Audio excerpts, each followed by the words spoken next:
이번에 이제 그 5월 3일 날 한동훈 위원장이 당직자들과 만찬을 가졌습니다. 근데 이제 그 만찬을 한 거를 가지고도 지금 뭐 또 화제가 되고 있죠. 그럴 수밖에 없는 게 한동훈 위원장이 누구랑 식사를 했는가? 그리고 또 누구랑 식사를 안 했는가? 이 모든 것들이 사실 정치적으로 해석이 될 수밖에 없는 그런 시기다 보니까 그래서 더더욱 이게 좀 주목이 될 수밖에 없는데 일단 이제 그 공개된 사진을 보니까 눈에 띄었던 게 한 가지가 있습니다.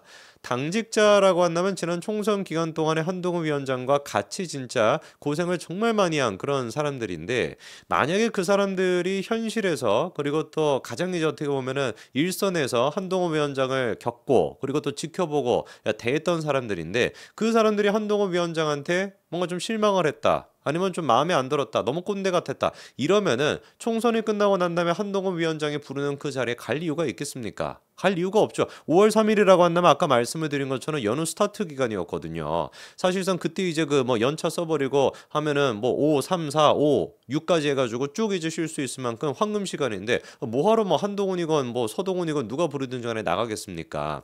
그럼에도 불구하고 거의 대부분의 당직자가 다 여기에 참석을 했다라는 거 이것만 보더라도 평상시 한동훈 위원장이 일선에 있는 그 직원들을 얼마나 잘 챙겼고 얼마나 인격적으로 대 했는지를 잘 보여주는 장면이겠고 특히나 이제 선거를 행정적으로부터 시작해서 직접 뛰어본 사람 그 사람들이 보기에도 사실상 이번 총선에 대한 책임이 누구한테 있지 않다라고 보는 거예요. 한동훈한테 있다라고 보지는 않는 것이죠. 한동훈 때문에 졌다. 한동훈 때문에 80%가 한동훈 때문에 졌다. 이래버리면 뭐하러 당직자들이 한동훈 위원장을 만나러 가겠습니까? 그래서 이제 그 공개된 사진만 보더라도 당직자들의 이제 그 표정도 굉장히 막 좋아 보이고 진심 어리게 진짜 한동훈 위원장과 함께한 거에 대해 가지고 고마움을 느끼고 그리고 실제로 이제 그 한동훈 위원장이 제일 처음 왔었을 때부터 시작해서 이 당직자들이 굉장히 막 격하게 반기지 않았습니까? 그런 거에 어떤 모습도 우리가 좀 볼 수가 있었습니다. 그리고 이제 또 한동훈 위원장 입장에서 봤었을 때 왜 도대체 이 시기에 당직자들을 만났을까? 이것도 굉장히 중요한 포인트일 겁니다.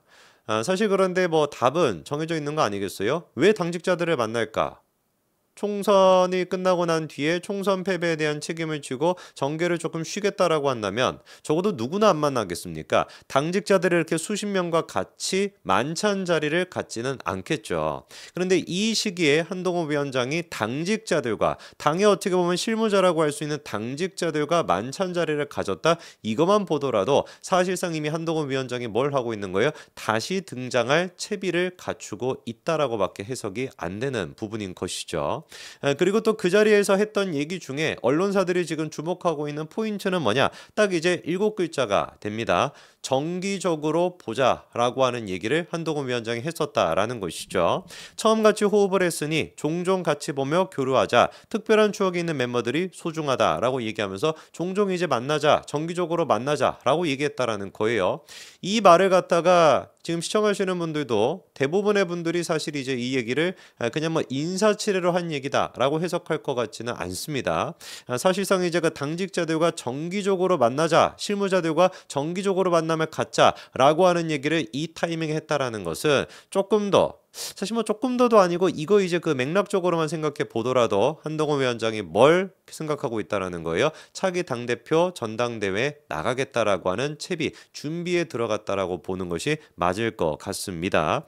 물론 이제 그 현장에서 같은 경우는 한동훈 위원장이 뭐 전당대회 나갈 것이냐 뭐 정치 현안이냐 뭐 이런 거에 대한 얘기는 없었다라고 해요. 그런데 그게 당연히 뭐 없는 것이고 없었다라고 해도 한동훈 위원장이 당직자들과 만찬을 가졌다. 그리고 정기적으로 만나자라고 하는 얘기만 한 것만 종합해 보더라도 충분히 한동훈 위원장이 이 당대표에 대한 생각이 있다라고 우리가 정리해 볼 수가 있겠죠. 사실 그러니까 한동훈 위원장이 지금까지 만난 사람을 생각해 보면은 비대위원들과 이제 만남을 가졌고요. 그리고 이제 바로 그 다음으로 만났던 게 당직자인 겁니다. 그리고 이제 지금 일각에서 아직까지 이제 뭐 오피셜은 아닙니다만 스멀스멀 얘기가 나오는 게 5월 중순쯤 해가지고 낙선자들과도 이제 만남을 갖는다. 이런 얘기도 나오고 있는데 낙선자들과 만남을 갖는다라고 하는 기사가 나오게 된다면 사실상 이제 우리가 확신을 해도 될 것 같습니다. 뭐를 전당대회에 나오겠구나.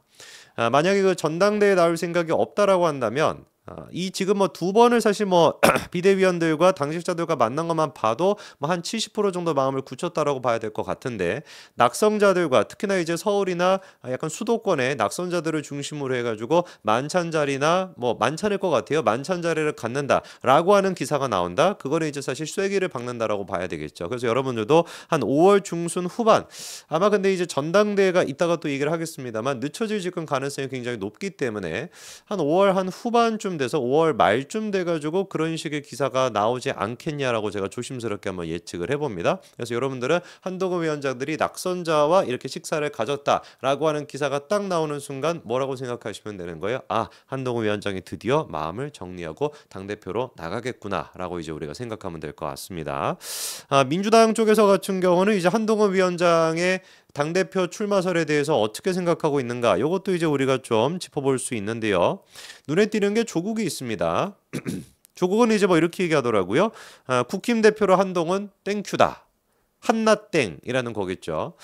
그런데 그 민주당 입장에서는 한나땡 하기 전에 땡을 시리즈를 한 번 더 한 게 있지 않습니까? 윤나땡이라고 윤석열이 나오면 땡큐다라고 민주당에서 그런 식으로 이제 떠들어댔었는데 결과는 어떻게 됐어요? 정권 교체.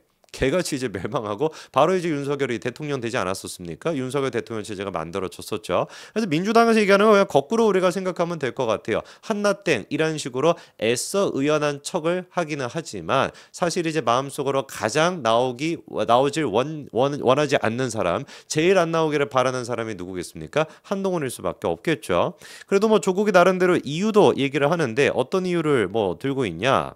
한동훈 위원장이 지방 일정이 있다라는 이유로 단 한 번도 자기를 만난 적이 없대요. 입은 삐뚤어져도 뇌가 삐뚤어져도 말은 똑바로 해야 될 것 같은데 지방 일정이 있다라 그래서 조국을 안 만났겠습니까? 급이 안 맞으니까 안 만나는 거죠.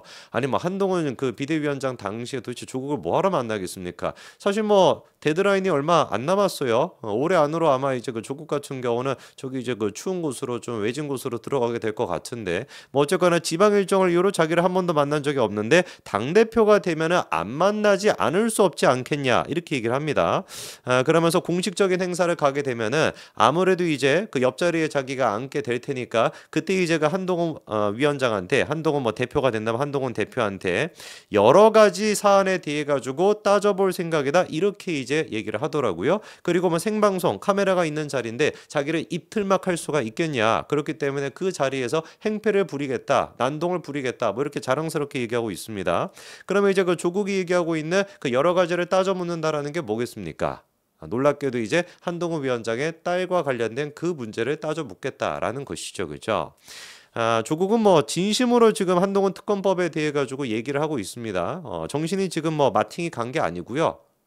마팅이 갔네. 마팅이 이미 뭐 갔었는데 옛날부터 갔었으니까 갑자기 이제 마팅이 다시 가가지고 이제 뭐 한동훈 특검법을 하는 것이 아니라 아까 말씀을 드린 것처럼 데드라인이 얼마 안 남았기 때문에 올해 안으로 조국 같은 경우는 구속이 될 가능성이 굉장히 높습니다. 사실 뭐 법원 같은 경우도 이재명에 대해서 요즘 보여주고 있는 반응, 대장동 재판부 같은 경우도 옛날과는 조금 다르게 강단 있는 모습으로 밀어붙이고 있지 않습니까?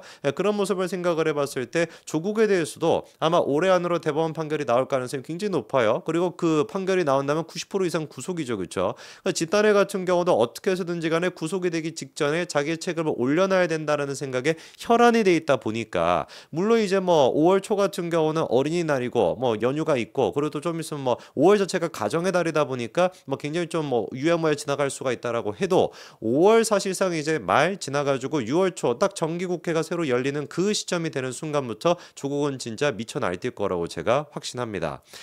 지금까지 그 총선 기간 동안에 보여줬던 극단성 그 이상의 모습을 보여줄 수밖에 없을 것이고 아마 그 극단성의 피해자 중에 한 사람이 될 게 이재명이라고 저는 보거든요. 이재명 입장에서 같은 경우는 조국이 껄끄럽겠죠. 아니 아마 지금 같은 경우는 껄끄러운 수준을 넘어가지고 꼴 보기 싫을 수도 있습니다. 그래서 이번에도 부랴부랴 이제 그 윤석열 대통령과 영수회담을 자기가 이제 뭐 그렇게 밀어붙였던 거 아니겠어요. 그런데 조국 같은 경우도 지가 살기 위해서라도 어떻게 해서든지 간에 이재명을 제낄 수밖에 없고 이재명 또한 마찬가지로 지가 살기 위해 가지고 사법 리스크가 뭐 나란히 있다 보니까 그래서 조국을 제낄 수밖에 없으니 결론은 그냥 뭐다 두 사람 그냥 다 제끼면 된다. 두 사람 알아서 다 그냥 들어가시는 게 사실 답인 거겠죠, 그렇죠? 그래서 한동훈 특검 특검법도 지금 이제 조국에서 밀어붙이고 있지만 민주당에서는 영 받아들일 생각이 없어 보이죠, 그렇죠? 그 박찬대조차도 이거는 뭐 안 받아들이겠다라는 식으로 지금 얘기하고 있으니까 사실 이거는 한동훈을 지키기 위해서라기보다도 조국을 고립시키기 위한 이재명과 민주당의 전략이라고 봐야 되겠죠. 한동훈 위원장 같은 경우는 이렇게 당직자들과 그리고 이제 또 비대위원들과 만남을 가졌습니다. 그래서 한 5월 중순 후반쯤 돼가지고 낙선자들과 만남을 가졌다라고 하는 기사까지 나오게 된다면 사실상 우리가 딱 완벽하게 정리가 될 것 같습니다. 한동훈 위원장이 당대표로 나온다고 그렇게 생각하시면 될 것 같습니다. 여기까지 말씀드리겠습니다.